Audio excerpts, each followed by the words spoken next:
Hello students, आप सबका encourage edu YouTube channel पे बहुत स्वागत है, बहुत वेलकम है।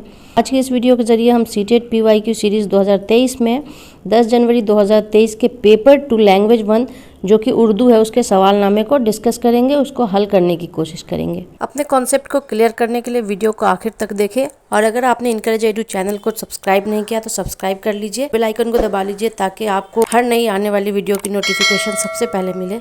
पिछली वीडियो में मैंने 10 जनवरी 2023 के ही पेपर 1 के लैंग्वेज 2 और लैंग्वेज 1 दोनों को डिस्कस किया था। तो आज हम 10 जनवरी 2023 के पेपर 2 लैंग्वेज 1 उर्दू को डिस्कस करेंगे। तो चलिए बगैर किसी देर के हम सवालनामे को हल करते हैं। हिदायत है, नीचे दी हुई इबारत को पढ़िए और दिए गए मुतबादिल में से किसी एक मुनासिब तरीन मुतबादिल का इंतखाब कीजिए। अमीर खुसरो एटा के ज़िला पटियाली में पैदा हुए। उनका ख़ानदान एक तुर्क कबीले से ताल्लुक़ रखता था। खुसरो बहुत ज़हीन थे, तालिब इल्मी के ज़माने से ही शेर कहने लगे। शेर व अदब के अलावा मौसीकी भी खुसरो का ख़ास मैदान है। उनके नाना अमादुल मुल्क मौसीकी से भी ख़ास शुगफ़ रखते थे। इसके अलावा कुदरत ने उन्हें बहुत तेज़ दिमाग अता किया था। फ़ारसी, अरबी, तुर्की और संस्कृत वगैरह में उन्हें खूब महारत हासिल थी जो उनसे पहले कहीं और नज़र नहीं आती। वो फ़ारसी के तो बड़े शायर थे ही, साथ ही उन्हें अपने वतन हिंदुस्तान की राजधानी दिल्ली में बोले जाने वाली ज़बान पर उबूर हासिल था। इस ज़बान में पहली बार गीत और दोहे खुसरो ने ही लिखे। यही ज़बान आगे चलकर ज़बान हिंदी और उर्दू कहलाई। इसलिए उर्दू ज़बान के इर्तका में खुसरो बुनियादी कड़ी और इमाम की हैसियत से जाने जाते हैं। इक़्तबास के मुताले के बाद हमें सवाल करने में आसानी होगी। तो सवाल है, सवाल नंबर 91, अमीर खुसरो का ख़ानदान किस कबीले से ताल्लुक़ रखता था? तमोचन कबीले से, ईरान के किसी कबीले से, तुर्क कबीले से या चंगेज़ी कबीले से? तो ऑप्शन 3 इसका करेक्ट आंसर है, तुर्क कबीले से। सवाल नंबर 92 है, अमीर खुसरो किस ज़माने से शेर कहने लगे? लड़कपन के ज़माने से, तालिब इल्मी के ज़माने से शेर कहने लगे या बचपन से ही शेर कहने लगे या जवानी के ज़माने से ही शेर कहने लगे? तो ऑप्शन 2 इसका करेक्ट आंसर है, तालिब इल्मी के ज़माने से ही शेर कहने लगे।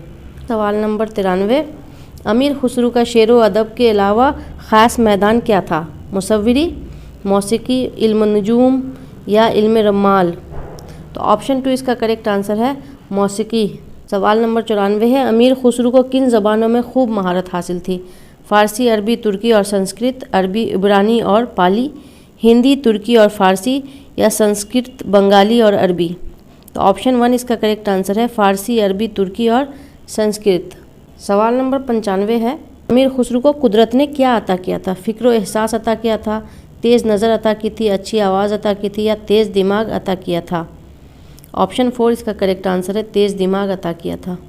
सवाल नंबर 96 है, हिंदुस्तान की राजधानी दिल्ली में बोले जाने वाली ज़बान में अमीर खुसरो ने क्या क्या लिखा? गीत और दोहे, कवाली और नज़में, दोहे और गज़लें या गीत और पहेलियाँ? तो ऑप्शन 1 इसका करेक्ट आंसर है, गीत और दोहे। सवाल नंबर 97 है, अमीर खुसरो किस ज़बान के इर्तका में बुनियादी कड़ी और इमाम की हैसियत रखते हैं? इर्तका मतलब शुरुआत, फ़ारसी, उर्दू, अरबी या संस्कृत? तो ऑप्शन नंबर 2 इसका करेक्ट आंसर है, उर्दू। अगला सवाल है, सवाल नंबर 98। सवाल नंबर 98 है, ख़ास का मुतज़ाद है? अहम, मामूली, मखसूस या आम? ऑप्शन नंबर 4 इसका करेक्ट आंसर है, ख़ास का उल्टा होता है आम। सवाल नंबर 99 है, ज़बान की जमा है? ज़बानों, ज़बानात, ज़बानियातो, ज़बाना यतान? तो ऑप्शन नंबर 1 इसका करेक्ट आंसर है, ज़बान की जमा है ज़बानों। सवाल नंबर 91 से लेकर 99 हमने इक़्तबास से पूछे गए सवालात को हल किए हैं और अब यहाँ है, नीचे दिए हुए शेरी हिस्से को पढ़िए और दिए गए मुतबादिल में से किसी एक मुनासिब तरीन मुतबादिल का इंतखाब कीजिए। यहाँ आप सवालात शेरी हिस्से से पूछे जाएंगे, तो पहले हम शेरी हिस्से का मुताला कर लेते हैं। हर चहार बिछा रहा है सब्ज़ा हरे बिछौने, कुदरत के बिछ रहे हैं हर जा हरे बिछौने, जंगल में हो रहे हैं पैदा हरे बिछौने, बिछवा दिए हक ने क्या क्या हरे बिछौने, उस रुत में जहाँ तक गुलजार भीगते हैं, शहरों दयार कूचे बाज़ार भीगते हैं, सेरा ओ झाड़ बूटे कोहसार भीगते हैं, आशिक निहारते हैं दिलदार भीगते हैं, क्या क्या रखे हैं यार अब सामान तेरी कुदरत, बदले हैं रंग क्या क्या हरान तेरी कुदरत? सवाल नंबर 100 है, हरे बिछौने से शायर की क्या मुराद है? घास, सब्ज़ा, पौधे या हरियाली? तो ऑप्शन नंबर 2 इसका करेक्ट आंसर है, हरे से मुराद है सब्ज़ा। सवाल नंबर 101 है, शायर के नज़दीक हरे बिछौने किसने बिछवाए हैं? इंसान ने, बारिश ने, हक ने या बूंदों ने? तो ऑप्शन नंबर 3 इसका करेक्ट आंसर है, हरे बिछौने हक ने बिछवाए हैं, मतलब अल्लाह ने बिछवाए हैं। सवाल नंबर 102 है, शायर के नज़दीक उस रुत में जहाँ तक कौन भीगते हैं? गुलजार भीगते हैं, इंसान भीगते हैं, जानवर भीगते हैं या परिंदे भीगते हैं? तो ऑप्शन नंबर 1 इसका करेक्ट आंसर है, गुलजार भीगते हैं। सवाल नंबर 103 है, शायर के नज़दीक बरसात की रुत को कौन निहारते हैं? अमीर लोग निहारते हैं, रकीब निहारते हैं, किसान निहारते हैं या आशिक निहारते हैं? ऑप्शन नंबर 4 इसका करेक्ट आंसर है, आशिक निहारते हैं। सवाल नंबर 104 है, क्या क्या रखे हैं यारब डैश तेरी कुदरत? जेल में दिए गए लफ्ज़ों में से सही लफ्ज़ भरिए। नीचे दिए गए जो ऑप्शन हैं उसमें से कोई एक ऑप्शन यहाँ खाली जगह में भरना है। तो क्या क्या रखे हैं यारब? ऑप्शन नंबर 1 इसका करेक्ट आंसर है, सामान। क्या क्या रखे हैं यारब? सामान तेरी कुदरत। सवाल नंबर 105 है, शहर का मुतज़ाद है कस्बा, ज़िला, मौज़े या गांव? तो ऑप्शन नंबर 4 इसका करेक्ट आंसर होगा, शहर का उल्टा होता है गांव। हमने इक़्तिबास से पूछे गए सवालात को हल कर लिया है, सवालात को जान लिया है। अब सवाल नंबर 106 से उर्दू पेडागोजी के सवालात शुरू हो गए हैं। तो सवाल नंबर 106 है, कसीर लिसानी आ गई है, कई ज़बानों को जानना क्या है? क़वायदी उसूलों की वजाहत करना, उसका मुताला करना कि आमोज़गार किस तरह तीसरी ज़बान सीखते हैं और मखसूस लिसानी पैटर्न को अपनाते हैं, ज़बान के बारे में सोचने और बात करने की अहलियत या आवाज़ और उसके मानी के माबैन रिश्तों को समझना। तो ऑप्शन नंबर 3 इसका करेक्ट आंसर है, ज़बान के बारे में सोचने और बात करने की अहलियत। अगला सवाल है सवाल नंबर 107, वो मुनज़्ज़म अमल जहां उस्ताद पहले तलबा की परेशानियों की तशख़ीस करता है और फिर मुनासिब डैश तरीका अपनाता है?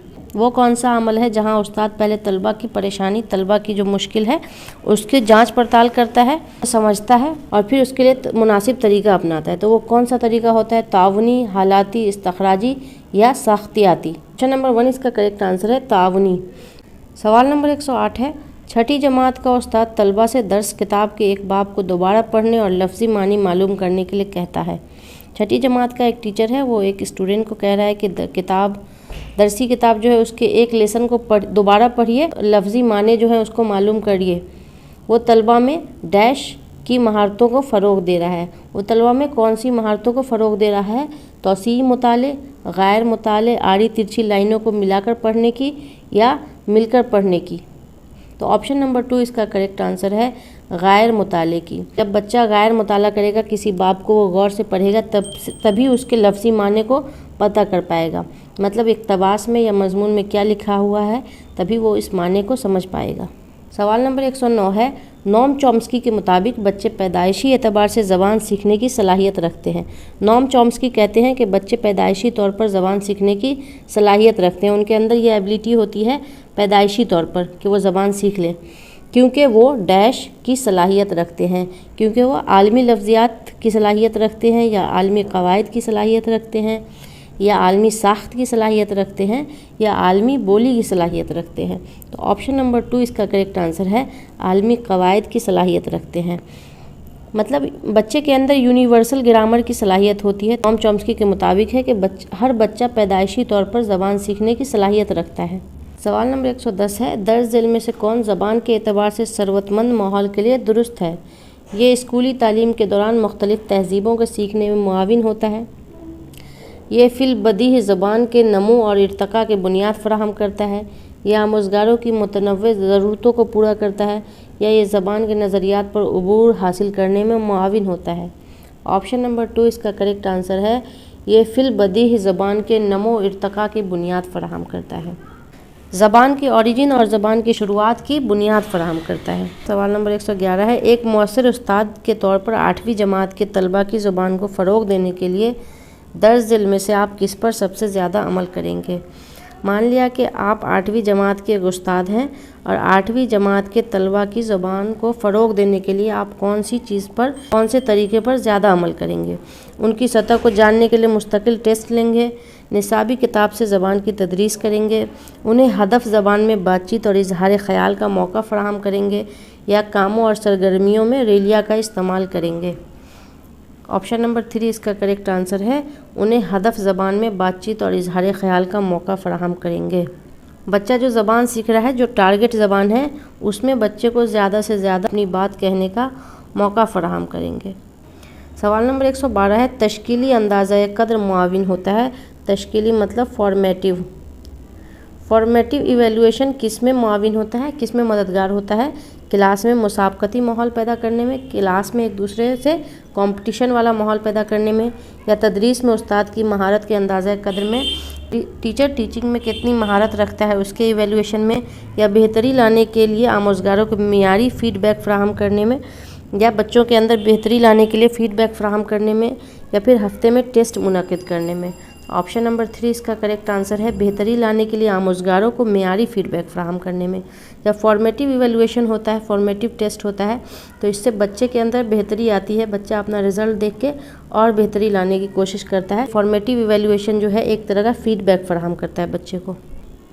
सवाल नंबर 113 है, क्लास में बुलंद ख़ानी एक ऐसा तरीका है आमोज़गारों को तेज़ी से पढ़ने के काबिल बनाने का, दरसी किताब को मिलकर पढ़ने के काबिल बनाने का, आमोज़गारों को अपनी बारी के इंतज़ार का, या आमोज़गारों को रमूज़ व औक़ाफ़ की मदद से सही तलफ़्फ़ुज़ के साथ पढ़ने के काबिल बनाने का। तो ऑप्शन नंबर 4 इसका करेक्ट आंसर है, क्लास में बुलंद ख़ानी कराना एक ऐसा तरीका है जिससे लर्नर को रमूज़ व औक़ाफ़ की मदद से सही तलफ़्फ़ुज़ के साथ पढ़ने में मदद मिलती है और वो सही पढ़ने के काबिल होते हैं।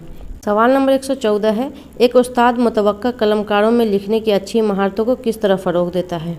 कोई बच्चा है जिसके अंदर राइटिंग स्किल है, जिसके अंदर ऐसा लगता है कि वो कलमकार बन सकता है, लेखक बन सकता है, तो इस तरह की महारतों को एक उस्ताद बच्चे में किस तरह फ़रोग़ दे सकता है? मौजू और लफ्ज़ों की तादाद के बारे में वाज़ेह हिदायत देकर, या आमोज़गारों के कामों की तारीफ़ करके और मज़ीद बेहतरी के लिए मखसूस तबसरा करके, या आमोज़गारों से खुशखत लिखने के लिए कहकर, या आमोज़गारों को सिर्फ कवायदी गलतियों पर मुफस्सिल फ़ीडबैक देकर। ऑप्शन नंबर 2 इसका करेक्ट आंसर है, आमोज़गारों के कामों की तारीफ़ करके और मज़ीद बेहतरी के लिए मखसूस तबसरा करके। बच्चे ने जो काम किया उसकी तारीफ़ करके और उस पर तबसरा किया जाए कि आप मज़ीद बेहतरी ला सकते हैं इसमें। तो इस तरह से बच्चे को अच्छा फ़ीडबैक मिलेगा, उसे एक मोटिवेशन मिलेगी। सवाल नंबर 115 है, तरसील ज़बान की तदरीस में तलबा को क्लासरूम में बामानी गुफ्तगू में शिरकत का मौका फ़राहम करने पर ज़ोर दिया जाता है। कम्युनिकेटिव लैंग्वेज की टीचिंग में तलबा को क्लासरूम में बामानी गुफ्तगू, मीनिंगफुल गुफ्तगू में शिरकत का मौका दिया जाता है क्योंकि ये फ़रोग़ देता है डैश क्लासरूम में आज़ादाना तौर पर मादरी ज़बान के इस्तेमाल का, पढ़ने में अपनी समझ व इदराक को फ़रोग़ देने का, या तहरीरी इजहार को फ़रोग़ देने, या हदफ ज़ुबान में बातचीत की महारतों को फ़रोग़ देने में। ऑप्शन नंबर 4 इसका करेक्ट आंसर है, हदफ ज़बान में बातचीत की महारतों को फ़रोग़ देने में। बच्चा जो टारगेट ज़बान है, जो बच्चा जो ज़बान सीखना चाह रहा है, जिसको टारगेट कर रहा है, उसमें बातचीत की महारतों को फ़रोग़ देता है ये तरीका। सवाल नंबर 116 है, बामानी मतन को पढ़ना एक सलाहियत है। मानी को समझने के लिए मतन के तमाम लफ्ज़ों को समझना, तहरीरी इशारों और अलामतों को उनके ममासिल आवाज़ों में बदलना, या रवानी के साथ पढ़ने के लिए हुरूफ को समझना और डिकोड करना, या मतन से तामुल के ज़रिए मानी तामीर करना। ऑप्शन नंबर 4 इसका करेक्ट आंसर है, मतन से तामुल के ज़रिए मानी तामीर करना। बामानी मतन को पढ़ना एक सलाहियत है। कोई मतन है, इक़्तिबास, ऐसे कोई लिखा हुआ है, तो उसको हम कैसे कहेंगे कि बामानी मतन पढ़ रहा है, मतलब समझ के पढ़ रहा है, तो मतन से पूरा इंटरेक्ट करके पढ़ेगा। सवाल नंबर 117 है, मतन के मुश्किल अल्फाज को हल करने के लिए ज़बान का उस्ताद पहले उन्हें मादरी ज़बान में बदलता है। कोई ऐसे है, इक़्तिबास है, वो बहुत मुश्किल है, मतन के मुश्किल अल्फाज को टीचर पहले बच्चे की मादरी ज़बान में बदलता है ताकि बच्चे मतन को समझ सकें और फिर बच्चों से उन्हें याद करने के लिए कहता है। किस पे अमल कर रहा है? कवायद के इतलाक़ के तरीके पर, रास्त तरीके पर, साख्तियाती तरीके पर, या तरसीली तरीके पर। तो ऑप्शन नंबर 1 इसका करेक्ट आंसर है, कवायद के इतलाक़ के तरीके पर। सवाल नंबर 118 है, आमोज़गार लिखने का अमल शुरू करता है तो पहला मरहला होता है। जब लर्नर लिखने का अमल, राइटिंग का अमल शुरू करता है तो पहला स्टेप क्या होता है? गौर ख़ौज़, मुसव्वदा तैयार करना, एडिटिंग, या नज़रसानी। तो ऑप्शन नंबर 1 इसका करेक्ट आंसर है, गौर ख़ौज़। जब कोई लिखना शुरू करेगा तो पहले गौर ख़ौज़ करेगा कि लिखना क्या है, उसके बाद लिखने का अमल शुरू करेगा। तो पहला स्टेप होता है लिखने से पहले का गौर ख़ौज़ करना। सवाल नंबर 119 है, आमोज़गारों के अंदाज़े क़द्र के दौरान ज़बान के उस्ताद को सबसे ज़्यादा तवज्जो देनी चाहिए। लर्नर को इवेल्युएट करते वक्त टीचर को सबसे ज़्यादा किस पे ध्यान देना चाहिए? आमोज़गारों की कारकर्दगी के बारे में मालूमात जमा करने के मुख्तलिफ़ तरीक़ों के इस्तेमाल पर, या यूनिट टेस्ट लेने और उनकी कारकर्दगी को आंकने के लिए उसका रिकॉर्ड रखने पर, या ज़बान टेस्ट पर तवज्जो देने और अंदाज़े क़द्र करने पर, या प्रोजेक्ट वर्क देने पर। ऑप्शन नंबर 1 इसका करेक्ट आंसर है, आमोज़गारों की कारकर्दगी के बारे में मालूमात जमा करने के मुख्तलिफ़ तरीक़ों के इस्तेमाल पर। सवाल नंबर 120 है, ज़बान की आमोजिश के बारे में कौन सा बयान दुरुस्त है? ज़बान की लर्निंग के बारे में कौन सा बयान दुरुस्त है? दूसरी ज़बान की आमोजिश के दौरान अहले ज़बान की तरह हमें अल्फाज अदा करने चाहिए। जब हम दूसरी ज़बान सीख रहे हों तो जो ज़बान में माहिर होते हैं उनकी तरह हमें अल्फाज अदा करने चाहिए। ऐसा नहीं होता है हम ज़बान नई नई सीख रहे हैं तो हमें अहले ज़बान जो ज़बान को पक्की तरह जानते हैं उनकी तरह हम अल्फाज अदा नहीं कर सकते। पहली ज़बान दूसरी ज़बान की आमोजिश में मखल होती है। पहली ज़बान दूसरी ज़बान की आमोजिश में डिस्टर्बेंस पैदा करती है। पहली ज़बान दूसरी ज़बान के सीखने में मुआविन होती है। जो हम पहली ज़बान जान रहे हैं उसको टारगेट ज़बान सीखने में वो हेल्पफुल होती है। यह ज़बान सीखने के लिए कवायद की आमोजिश ज़रूरी है। कोई ज़बान सीखने के लिए उसकी ग्रामर को सीखना ज़रूरी है। तो ऑप्शन नंबर 3 इसका करेक्ट आंसर है। पहली ज़बान दूसरी ज़बान सीखने में मुआविन होती है।